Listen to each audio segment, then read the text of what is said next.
अस्सलाम वालेकुम dear students. Private lecture में हमने बायोलॉजी के जो कुछ ब्रांचेस थे उसके बारे में हमने पढ़ा था। आज जो नेक्स्ट ब्रांच है वो है फिजियोलॉजी। सबसे पहले हम फिजियोलॉजी की जो डेरिवेशन है उसके बारे में हम आते हैं। वर्ड फिजियोलॉजी जो है ये टू ग्रीक वर्ड की कम्बिनेशन है। उसमें से फेजेस जो है उसका मतलब होता है नेचर। यहाँ पे ये नेचर जो होता है नेचुरल फंक्शन की तरफ इशारा है। And logos which means discourse or to study, यानी बेसिकली डेरिवेशन से पता चलता है कि यहाँ पे हम नेचर या नेचुरल जो फंक्शन होता है उसके बारे में हम पढ़ेंगे। तो अब उसकी जो डेफिनेशन है उसकी तरफ आता हूँ। Physiology deals with the function of different parts of the organism and activities occurring in them. यानी फिजियोलॉजी में बेसिकली जो ऑर्गेनिज्म के जो डिफरेंट पार्ट्स होते हैं, हिस्से होते हैं, उसके जो मुख्तलिफ फंक्शन होते हैं उसके बारे में हम पढ़ेंगे, और जितने भी एक्टिविटीज़ होते हैं ऑर्गेनिज्म के अंदर उसके बारे में भी हम पढ़ेंगे। लेट सपोज मैं अगर आपको ऑर्गेनिज्म का कोई हिस्सा जो है एज एग्जांपल दूँ कि उसका फंक्शन क्या है, यानी ये उसकी फिर फिजियोलॉजी होगी। Let suppose physiology of heart जो है उनका काम होता है, ज़ाहिर बात है, ब्लड को पंप करना। इसी तरह आई की जो फिजियोलॉजी है उनका काम क्या होता है, यानी जो लाइट होती है उसको डिटेक्ट करना, फिर इसी तरह इसके ज़रिए जो है ना उन चीज़ों को देखना जिससे वो लाइट आ रही है। फिर इसी तरह ये जो आइज़ है वो किस तरह जो है ये जो इमेज होता है उसको ब्रेन को सेंड करता है, फिर ब्रेन उसको यानी उसको पहचानता है कि ये जो चीज़ है जिससे लाइट आ रही है ये क्या चीज़ है। इसी तरह किडनी जो है ये हमारे पास ऑर्गेनिज्म की एक यानी एक हिस्सा है। उसकी जो उसका जो फंक्शन होता है वो फिल्ट्रेशन में यानी हमें मददगार साबित होता है। सो इसी तरह डिफरेंट जो ऑर्गन है उसकी जो यानी उसकी जो फंक्शन है वो बेसिकली हम फिजियोलॉजी में पढ़ते हैं। हमारे पास जो नेक्स्ट ब्रांच है वो है basically molecular biology. Molecular biology जो है ये इसकी जो मीनिंग है उसको अगर हम देखें, सो मॉलिक्यूलर जो है ये मॉलिक्यूल की तरफ इशारा है, बायो लाइफ, और इसी तरह लोगो ये बेसिकली लोगोस की तरफ इशारा है जिसका मतलब होता है टू स्टडी। यानी बेसिकली मॉलिक्यूलर बायोलॉजी में हम वो मॉलिक्यूल पढ़ेंगे जो कि लाइफ के अंदर है, यानी लिविंग ऑर्गेनिज्म के अंदर है, लिविंग ऑर्गेनिज्म उससे बने हैं। यानी the molecular biology deals with the study of molecules of the life. यानी मॉलिक्यूलर बायोलॉजी में हम वो मॉलिक्यूल पढ़ेंगे जो कि लाइफ के अंदर है, लाइफ या लिविंग ऑर्गेनिज्म उससे बने हैं। मिसाल के तौर पे अब वाटर जो है ये लिविंग ऑर्गेनिज्म के अंदर है, एज अ सॉल्वेंट इस्तेमाल होता है। कार्बोहाइड्रेट्स जो कि एज अ एनर्जी और साथ साथ डिफरेंट स्ट्रक्चर में भी ये हेल्प करता है। इसी तरह प्रोटीन, इसी तरह जो जो जो लिपिड है ये भी as a source of energy और साथ साथ स्ट्रक्चर फॉर्मेशन में भी हेल्प करता है। न्यूक्लिक एसिड आरएनए और डीएनए जो कि हमारे पास ये एज अ हेरिडेटरी मटेरियल भी इस्तेमाल होता है, स्पेशली जो डीएनए है। ठीक है, सो ये कुछ मॉलिक्यूल है जो कि लिविंग ऑर्गेनिज्म के अंदर है। सो उसको हम बेसिकली मॉलिक्यूलर बायोलॉजी में हम पढ़ते हैं। अब उसके बाद नेक्स्ट जो ब्रांच है वो है बेसिकली एम्ब्रियोलॉजी। एम्ब्रियोलॉजी के जो डेरिवेशन है उसकी तरफ अगर हम आ जाए, so embryology basically two Greek word से उसकी डेरिवेशन हुई है। उसमें से जो पहला है वो है बेसिकली एम्ब्रियन। एम्ब्रियन का मतलब होता है एम्ब्रियो एंड लोगोस का मतलब होता है डिस्कोर्स। सो डेरिवेशन से पता चलता है कि इस ब्रांच में हम एम्ब्रियो के बारे में हम पढ़ेंगे। तो उससे पहले मैं डिफाइन करता हूँ, फिर हम एम्ब्रियो की तरफ भी आते हैं।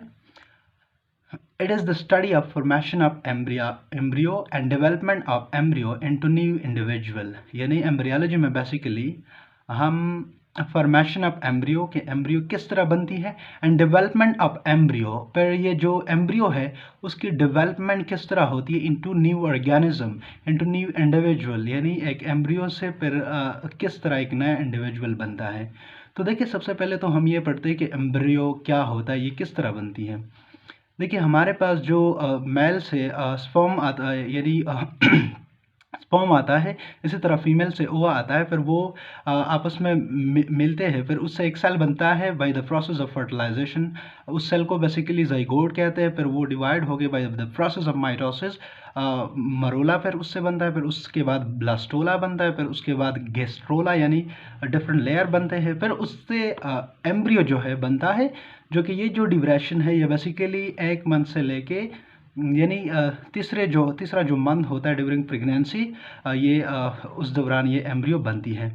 फिर ज़ाहिर बात है हमने एक जो पहला स्टेटमेंट है कि फॉर्मेशन ऑफ एम्ब्रियो पढ़ते हैं एम्ब्रियोलॉजी में, और साथ साथ फिर उस एम्ब्रियो से दूसरा जो ऑर्गेनिज्म है, इंडिविजुअल है, वो किस तरह बनता है एम्ब्रियो से, सो वो भी पढ़ते हैं। सो इसलिए उसमें ये स्टेप पढ़ता है कि गेमेटोजेनेसिस यानी स्पर्म और ओवा किस तरह प्रोड्यूस होती है, फिर उसकी फर्टिलाइजेशन किस तरह होती है, क्लेवेज किस तरह होती है, फिर उससे गेस्ट्रोलेशन यानी डिफरेंट लेयर किस तरह बनती है, फिर उस लेयर से ऑर्गेनोजेनेसिस यानी डिफरेंट ऑर्गन किस तरह बनते हैं, फिर ग्रोथ एंड टिश्यू स्पेशलाइजेशन, फिर उस ऑर्गन की किस तरह ग्रोथ होती है, फिर उस ऑर्गन की ज़ाहिर बात है यानी वो टिश्यू से बनी होती है, उसकी ख़ास काम होता है, फिर वो उसको दिया जाता है, ठीक है। सो ये सब स्टेप बेसिकली हम एम्ब्रियोलॉजी में पढ़ते हैं।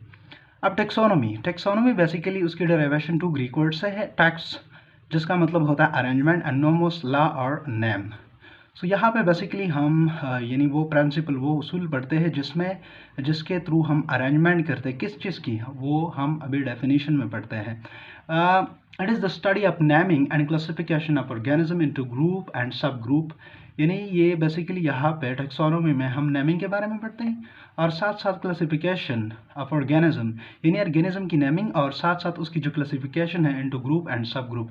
सबसे पहले नेमिंग मतलब ये है कि ऑर्गेनिज्म को किस तरह उसको, यानी ये यहाँ पे बेसिकली साइंटिफिक नेमिंग की बात हो रही है, जिस तरह एक सिस्टम है बायनॉमियल नोमेनक्लेचर जिसके मुताबिक हर ऑर्गेनिज्म की 2 नेम है, ठीक है। सो इसी तरह उसके अपने रूल्स है, सो उसके बारे में हम पढ़ते हैं। और इसी तरह क्लासिफिकेशन के बारे में कि डिफरेंट जो ऑर्गेनिज्म है उसको ऑन द बेसिस ऑफ यानी सिमिलरिटीज और डिफरेंसेस के ज़रिए किस तरह जो है डिफरेंट ग्रुप्स और सब ग्रुप्स में डिवाइड किया गया है। यानी एक ऑर्गेनिज्म अगर हम उसको स्टडी करते हैं, उसको क्लासिफाई करना चाहते हैं, सो फिर उसके जो करेक्टर्स है वो हम देखते हैं कि कौन से डोमेन के हैं, कौन से किंगडम के हैं, कौन से फाइलम के, कौन से क्लास के, इस तरह ये जो डिफरेंट कैटेगरीज है उसको हम देखते हैं, फिर उसमें वो रखते हैं। तो ये सब जो यानी ये जो बात मैंने की, ये सब जो है ना हम बेसिकली टेक्सोनोमी में पढ़ते हैं। इसी तरह पेलियोंटोलॉजी बेसिकली उसकी जो डिराइवेशन है वो बेसिकली 3 वर्ड से हुई है, ग्रीक वर्ड से। पेलियोस का मतलब होता है एंशंट, और ऑन्टोस का मतलब होता है बीइंग, एंड लोगोस जिसका मतलब होता है डिस्कोर्स। यानी बेसिकली पेलियोंटोलॉजी में फॉसिल्स के बारे में या एंशंट बीइंग यानी फॉसिल की तरफ इशारा है। अब फॉसिल क्या है? Fossil basically they are what the remains of the living thing preserve by natural process, यानी जो लिविंग थिंग, जो लिविंग ऑर्गेनिज्म ज़मीन पे रह चुके हैं, बेसिकली ये उसके यानी वो है रिमेन्स है, बाकियात है। पर ये क्यों रखे जाते हैं? इसलिए ताकि जो लाइफ गुजरी है, जो लिविंग ऑर्गेनिज्म गुजरे, उसको स्टडी किया जाए। फिर प्रोसेस ऑफ इवोल्यूशन, यानी अगर वो ऑर्गेनिज्म हमारे पास यानी आज की जो ऑर्गेनिज्म है उसके साथ उसका मुवाजना किया जाता है, उससे बायोलॉजिस्ट को नॉलेज मिलती है। अच्छा, उसके बाद उसकी जो डेफिनेशन है उसकी तरफ आता हूँ। तो basically it is the study of fossil, यानी ये जो क्या नाम है हमारे पास जो पेलियोंटोलॉजी है, ये बेसिकली उसमें फॉसिल पढ़ते हैं, जिस तरह बताया कि they are what which are the remains of extant organism. ये रिमेन्स होते हैं, बाकियात होते हैं उस ऑर्गेनिज्म के जो कि ज़मीन से या यूनिवर्स से बेसिकली कम्प्लीटली यानी कम्प्लीटली ख़त्म हो चुके हैं, जिस तरह डायनासोर, जिस तरह मैमथ, जिस तरह डोडो बर्ड्स। ये कुछ एग्जाम्पल थे, यहाँ पे आपको डायग्राम में नज़र आ रहा होगा। सो उसके बारे में हम बेसिकली ये जो पेलियोंटोलॉजी है उसमें पढ़ते हैं। इसी तरह एनवायरमेंटल बायोलॉजी को इकोलॉजी भी कहा जाता है। एनवायरनमेंट की जो ओरिजिन है वो फ्रेंच वर्ड से एनवायरन, जिसका मतलब होता है सराउंड, इर्द गिर्द। बायोलॉजी जिस तरह हम सबको पता है कि बायोस जिसका मतलब होता है लाइफ, एंड लोगोस जिसका मतलब होता है टू स्टडी। अच्छा, अब डेफिनेशन की तरफ आता हूँ। It deals with the study of interaction between the organism and their environment, यानी इन्वायरमेंटल बायोलॉजी में हम ऑर्गेनिज्म के दरमियान जो रिलेशन है और फिर उस ऑर्गेनिज्म का एनवायरनमेंट के साथ क्या रिलेशन है, सो ये सब बातें हम बेसिकली इन्वायरमेंटल बायोलॉजी में पढ़ते हैं। मिसाल के तौर पे इंसान का दूसरे इंसानों के साथ क्या रिलेशन है, और साथ साथ जो दूसरा ऑर्गेनिज्म रहते हैं उसका यानी उसके साथ क्या रिलेशन है, और साथ साथ जो इन्वायरमेंट है, पानी है, सनलाइट है, ठीक है, टेम्परेचर है, दूसरे जो एबायोटिक फैक्टर है, सो उसका इंसान पे क्या असर पड़ता है, ये अगर कम या ज़्यादा हो रही है डिफरेंट फूड मटेरियल, तो उसका क्या रिलेशन है इंसान के साथ। सो ये सब चीज़ें बेसिकली हम इन्वायरमेंटल बायोलॉजी में पढ़ते हैं। सोशियो बायोलॉजी या सोशल बायोलॉजी, सोशियो का क्या मतलब होता है, ये बेसिकली लैटिन वर्ड है सोशियल, जिसका मतलब होता है टू एसोसिएट, यानी बेसिकली ताल्लुक बनाना, रिलेशन बनाना।